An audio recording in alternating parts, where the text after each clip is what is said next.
जुर्म कितना भी संगीन क्यों ना, गुनाहगार कितना भी शातिर क्यों ना, गुनाह कैसा भी हो, कहीं भी हो, हर गुनाह बोलता जरूर है, क्योंकि गुनाह अपनी गवाही खुद देता है। इसलिए आप देखते रहिए शकील साजिद के साथ गुनाह बोलता है। जी हां, गुनाह बोलता जरूर है। बेमेतरा के एक स्कूल में मिड डे मील को लेकर हड़कंप मच गया।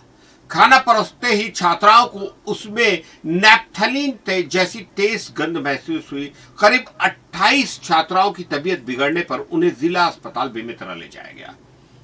मामला बेमेतरा के बेहद बड़े विद्यालय स्वामी आत्मानंद उत्कृष्ट हिंदी माध्यम कन्याशाला का, जहां मध्याह्न भोजन के दौरान 6वीं कक्षा की छात्राओं को खाने में तेज और असामान्य रासायनिक गंध महसूस हुई। छात्राओं ने तत्काल इसकी जानकारी स्कूल प्रबंधन को दी। तुरंत भोजन का वितरण रोक दिया गया। प्रधान पाठक की सूचना पर 108 एम्बुलेंस की मदद से करीब 28 छात्राओं और रसोइयों को बेमेतरा जिला अस्पताल पहुंचाया गया। शुरुआती जानकारी में यह आशंका है कि रसोइये का बच्चा नैप्थलीन की गोली से खेल रहा था और संभव कि इसी दौरान गोली भोजन में गिर गई हो। हालांकि इसकी पुष्टि विभागीय जांच के बाद ही होगी। बताया गया है कि रसोइये ने भी भोजन चखा था और उसे गंध महसूस हुई थी, लेकिन समय रहते स्कूल प्रबंधन को सूचना नहीं दी गई। मामले में शिक्षा विभाग ने गंभीर लापरवाही मानते हुए इसकी जांच शुरू कर दी है और नियम अनुसार कार्रवाई की बात कही है। इसी तरह बिहार के नालंदा में भी मिड डे मील से जुड़ा ऐसा ही मामला सामने आया, जहां नमक की जगह गलती से डिटर्जेंट पाउडर दिए जाने के बाद 34 बच्चों की तबीयत बिगड़ गई। लगातार सामने आ रही ऐसी घटनाओं से स्कूलों में मध्याह्न भोजन की गुणवत्ता और सुरक्षा व्यवस्था पर गंभीर प्रश्न खड़े हो रहे हैं। संवेदनशील प्रशासन को इसकी जांच करना बेहद जरूरी है। बहरहाल गुनाह बोलता है में आगे बढ़ते हैं। जी हाँ, एक राजनीतिक गुनाह जैसी बात। अभनपुर नगर पंचायत अध्यक्ष ने सीएमओ को पीटने की धमकी दे दी और उस पर एफआईआर भी दर्ज हो गई। जी हाँ, रायपुर में तो एफआईआर दर्ज हो रही है निगम की तरफ से। अब ये बात अभनपुर तक भी जा पहुंची है। आरोप है कि कांग्रेस नेता ने 55 बार गालियां दी, मारने के लिए डंडा मंगवाया। बिना काम भुगतान के दबाव को लेकर यह विवाद हुआ था कि यानी अभनपुर जो रायपुर जिले के नगर पालिका परिषद के अध्यक्ष और कांग्रेस के नेता उदयसेन गहिरवारे पर सीएमओ नीलेश करकट्टा तथा सब इंजीनियर दुष्यंत चौहान से गाली गलौज करने और मारपीट की धमकी देने का आरोप लगा है। अधिकारियों की शिकायत पर अभनपुर पुलिस ने नगर पालिका अध्यक्ष के खिलाफ एफआईआर दर्ज कर मामले की जांच शुरू कर दी है। घटना 13 अगस्त की बताई जा रही है। अधिकारियों के मुताबिक नगर पालिका में बिना काम कराए फंड से भुगतान करने को लेकर अध्यक्ष और अधिकारियों के बीच, जी हाँ, ये अधिकारी बता रहे हैं, इस बात पर ध्यान देंगे, विवाद हुआ था। आरोप है कि भुगतान को लेकर दबाव बनाने की बात कह रहे अधिकारी कि अध्यक्ष ने सीएमओ और सब इंजीनियर के साथ करीब 20 मिनट तक अभद्रता की। इस दौरान उन्होंने अधिकारियों से करीब 55 बार गालियां दी और कथित तौर पर मारपीट की धमकी भी दी। ये पूरा एक पक्षीय आरोप है जो अधिकारी बता रहे हैं या लगा रहे हैं। इल्जाम यह भी है कि उन्होंने अधिकारियों को धमकाते हुए नंगा करके मारूंगा जैसे अपशब्दों का इस्तेमाल किया तथा डंडा मंगवाने की बात कही। सीएमओ नीलेश करकट्टा ने बताया कि 13 अगस्त को 15 अगस्त की तैयारियों के बाद वे कार्यालय पहुंचे थे। इसी दौरान अध्यक्ष ने भुगतान को लेकर उनसे विवाद किया। सीएमओ के अनुसार नौकरी के 7 साल के कार्यकाल में उन्होंने इस तरह की अभद्रता और दुर्व्यवहार का सामने पहले कभी नहीं किया। संवेदनशील बात है ये। घटना के समय कार्यालय में महिलाएं भी मौजूद थी। इसके अलावा स्कूली बच्चों के सामने भी अधिकारियों को अपशब्द कहे जाने का आरोप है।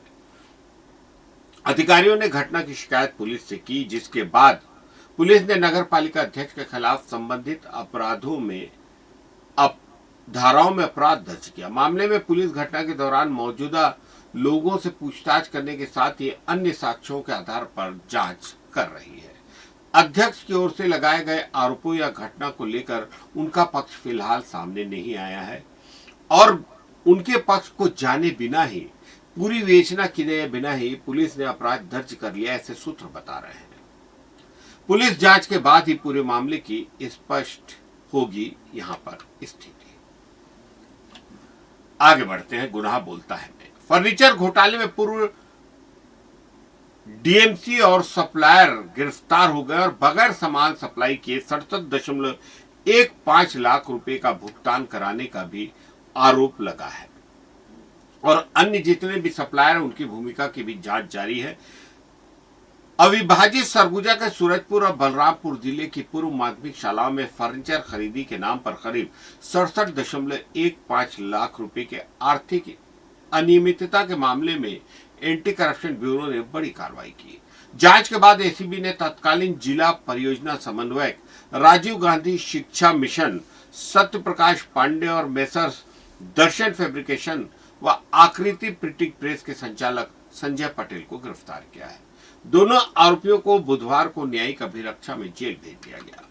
एसीबी के डीएसपी प्रमोद खेस के मुताबिक वर्ष 2010-11 में सर्व शिक्षा अभियान अंबिकापुर को विभाजित सरगुजा जिले के अंतर्गत बलरामपुर और सूरजपुर क्षेत्र की पूर्व माध्यमिक शालाओं में फर्नीचर खरीदी के लिए करीब 2.70 करोड़ रुपए का बजट मिला था। तत्कालीन कलेक्टर एवं जिला मिशन संचालक की स्वीकृति के बाद पंजीकृत फर्मों को सीएसआईडीसी द्वारा निर्धारित दरों पर फर्नीचर की खरीदी और आपूर्ति के आदेश दिए गए थे। एसएबी की जांच में सामने आया कि संजय पटेल की फर्म मेसर्स दर्शन फैब्रिकेशन द्वारा कई स्थानों पर वास्तविक रूप से फर्नीचर की आपूर्ति किए बिना ही आपूर्ति दर्शाकर बिल प्रस्तुत किए गए। इन बिलों के आधार पर सरकारी राशि का भुगतान भी करा लिया गया। जांच के अनुसार इस प्रक्रिया से शासन को कुल 67,15,000 रुपए की आर्थिक हानि हुई। जांच के दौरान तत्कालीन जिला परियोजना समन्वयक सत्य प्रकाश पांडे की भूमिका भी इस कांड में सामने आई। एसीबी के मुताबिक अन्य फर्नीचर आपूर्तिकर्ताओं द्वारा भी आपूर्ति में अनियमितता किए जाने और तत्कालीन डीएमसी द्वारा उनसे कमीशन लिए जाने के तथ्य मिले हैं। इन दो बिंदुओं पर एसीबी की विवेचना भी जारी है। अधिकारियों का कहना है कि जांच में सामने आने वाले अन्य तथ्यों और संबंधित लोगों की भूमिका के आधार पर आगे भी कार्रवाई की जा सकती है। करीब 15 वर्ष पुराने इस मामले में एसीबी की कार्रवाई से शिक्षा विभाग में फर्नीचर खरीदी और सरकारी राशि के उपयोग में बरती गई अनियमितताओं को लेकर फिर से गंभीर सवाल खड़े हो गए। गुनाह में आगे, जेल में बंद हिस्ट्री शीटर के 3 और साथियों को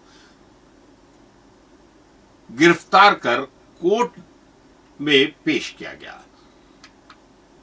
हिस्ट्री शीटर को जब पुलिस कोर्ट में पेश करनी जा रही थी तो उन पर जो हमला किया गया था उसमें से 13 आरोपी पहले ही रायपुर जेल जा चुके हैं।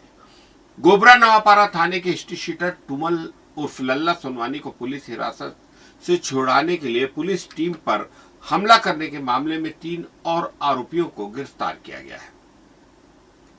पुलिस ने बुधवार को अर्जुन टंडन को गिरफ्तार किया, जबकि 2 अन्य आरोपियों ने पुलिस की लगातार छापेमारी के दबाव में एक दिन पहले ही अदालत में सरेंडर कर दिया था। पुलिस ने तीनों को गिरफ्तार कर न्यायिक रिमांड पर जेल भेज दिया।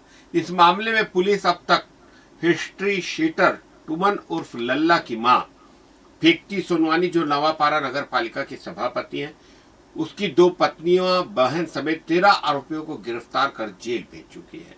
इनमें टुमन की मां और एक पत्नी को अब तक जमानत नहीं मिल सकी। पुलिस का कहना है कि घटना में शामिल अन्य लोगों की भूमिका की भी जांच की जा रही है। पुलिस के मुताबिक टुमन उर्फ लल्ला सोनवानी के खिलाफ हत्या, मारपीट, धमकी और अन्य अपराधों सहित 2 दर्जन से अधिक मामले दर्ज हैं।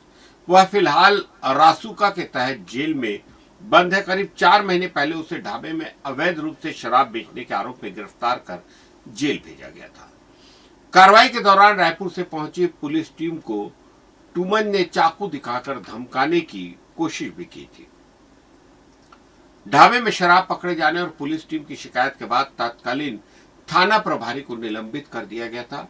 इसके बाद उप निरीक्षक को थाना प्रभारी की जिम्मेदारी दी गई थी। रासुका की कार्रवाई के दौरान यह हमला हुआ जब पुलिस के अनुसार 5 अगस्त को टुमन जमानत पर जेल से बाहर आया था। इससे पहले 26 जुलाई को उसके आपराधिक रिकॉर्ड और लगातार आपराधिक गतिविधियों को देखते हुए कलेक्टर ने उसके खिलाफ रासुका के तहत कार्रवाई के आदेश जारी कर दिए थे। इसी आदेश की तामील करने नवापारा थाना प्रभारी जितेंद्र दुबे पुलिस टीम के साथ टुमन को गिरफ्तार करने पहुंचे थे। इस दौरान टुमन के समर्थकों और परिजनों ने पुलिस टीम पर हमला कर आरोपी को छुड़ाने का प्रयास किया। घटना के बाद पुलिस ने अलग अलग स्थानों पर दबिश देकर आरोपियों की गिरफ्तारी शुरू की और अब 3 और आरोपी उसी मामले में पकड़े गए। एक और गंभीर अपराध, नाबालिग से दुष्कर्म के बाद बच्चा बेचने के मामले में 2 और लोग गिरफ्तार हुए हैं। बच्चा खरीदने वाला पखांजूर से पकड़ा गया है और जबकि आधार कार्ड में उम्र बदलने वाली महिला भी गिरफ्तार कर ली गई है और इस पूरे कार्य के लिए 1.25 लाख रुपए के लेन देन की पुष्टि हुई है। राजधानी के राजेंद्र नगर थाना क्षेत्र में नाबालिग से दुष्कर्म, गर्भवती होने के बाद उसे शादीशुदा बताकर निजी अस्पताल में प्रसव कराने और नवजात को बेचने के मामले में पुलिस ने 2 और आरोपियों को गिरफ्तार कर लिया। इनमें पखांजूर के प्रेमनगर निवासी गैरेज संचालक सुब्रत विश्वास 32 साल, जिस पर नवजात को अवैध रूप से खरीदने का आरोप है, और कालीबाड़ी निवासी पूनम सागारिया शामिल है। पूनम पर स्कैनर के जरिए नाबालिग के आधार कार्ड में उम्र से छेड़छाड़ कर उसे बालिग दिखाने का आरोप है। पुलिस ने मामले में इससे पहले 6 आरोपियों को गिरफ्तार कर जेल भेज दिया है। इनमें पीड़िता का पिता, उसकी बुआ, निजी अस्पताल से जुड़े रोहित कुमार राय 35 साल, उनकी पत्नी योगिता राय उर्फ गीता राय, निजी नर्स बरखा वर्मा और वर्षा मंडल और उसके पति साहेब मंडल, यानी पूरा का पूरा गिरोह शामिल है। जांच में सामने आया कि नाबालिग करीब 3 साल से अपने पिता के कथित दुष्कर्म का शिकार हो रही थी। गर्भवती होने के बाद परिवार ने अपराध छिपाने के लिए उसे शादीशुदा बताकर डिलीवरी कराने की योजना बनाई। पुलिस के अनुसार योगिता राय ने पीड़िता को अपने पास रखा और पति व अन्य परिचितों के माध्यम से अस्पताल में डिलीवरी की व्यवस्था कराई। वहीं पूनम सागारिया ने नाबालिग के आधार कार्ड में जन्म तिथि बदलकर उसे बालिग बताया।